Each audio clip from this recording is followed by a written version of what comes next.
Bonjour, Olivier Mire, je suis oncologue médical en région parisienne et je vais vous parler des raisons qui peuvent motiver la prise d'un deuxième avis auprès d'un expert.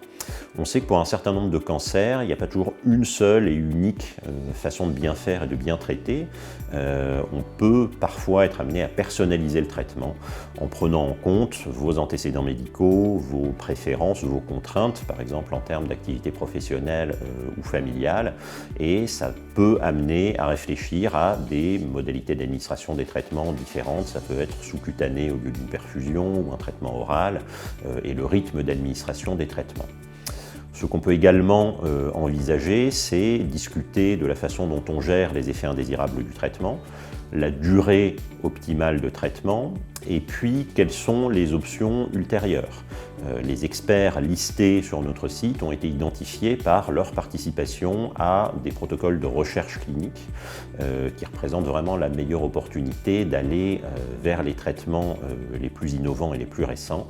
Et une des conclusions de l'expert peut être de proposer la participation à un de ces essais cliniques. Et puis l'idée est de savoir si toutes les options ont bien été envisagées et si certaines ont été rejetées, de savoir pourquoi.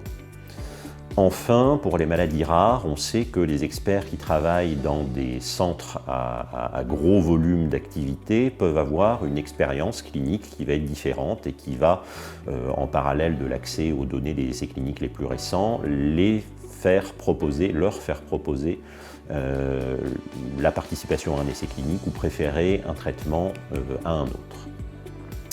Concernant votre oncologue référent, bien souvent le ressenti est qu'on n'a pas toujours le temps de poser toutes les questions pendant des rendez-vous qu'on peut avoir en présentiel. Et puis on peut également avoir des questions qui vont émerger entre les rendez-vous ou après les rendez-vous, au fil de la réflexion qu'on peut avoir, des échanges qu'on peut avoir avec son entourage ou son médecin traitant.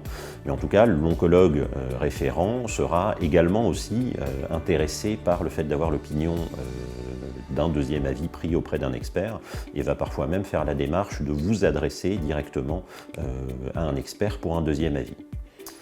Ce dont nous avons besoin, c'est l'état exact et la définition la plus précise possible du diagnostic et du stade de la maladie. Ça veut dire le compte-rendu d'anatomie pathologique, c'est ce qui décrit le sous-type de cancer, parce que le cancer du poumon, c'est une grande entité, mais en fait, il y en a plusieurs types, si on veut prendre un exemple.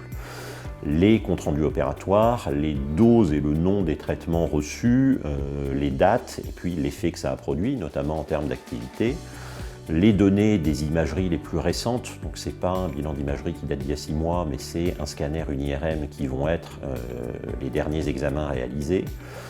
Une idée de votre état physique, ça veut dire en termes de perte de poids éventuelle, de fatigue, les résultats d'examens sanguins.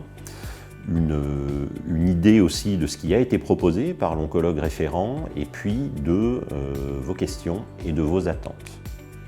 Ce qu'on fait, une fois qu'on a réuni les éléments nécessaires à l'analyse du dossier, c'est tout d'abord qu'on va prendre le temps de l'analyser. Et c'est l'avantage majeur de prendre un avis en ligne, c'est qu'on peut prendre le temps de regarder le dossier en détail. Et par ailleurs, ça évite d'avoir à se déplacer vers le centre où exerce l'expert. Parfois, l'expert va être amené à prendre l'avis d'autres experts, d'une équipe d'experts, dans ce qu'on appelle une réunion de concertation pluridisciplinaire. Et puis enfin, on va émettre un avis médical, donc un avis écrit, avec des propositions de prise en charge qui vont concerner les différentes possibilités de traitement, ce qu'on appelle les soins de support, donc tout ce qui ne s'attaque pas directement à la maladie mais aux symptômes qu'elle peut occasionner. Éventuellement regarder si la situation médicale peut correspondre aux critères d'inclusion dans un des protocoles de recherche qui sont actuellement ouverts en France, et éventuellement la proposition peut aussi être de dire qu'on a besoin d'un rendez-vous physique parce qu'on ne peut pas répondre à toutes les questions parfois sans voir la personne dont on est en train d'analyser le dossier. Au total et en synthèse, j'espère que tout ceci vous permet de mieux comprendre l'intérêt d'un deuxième avis et n'hésitez pas à nous contacter.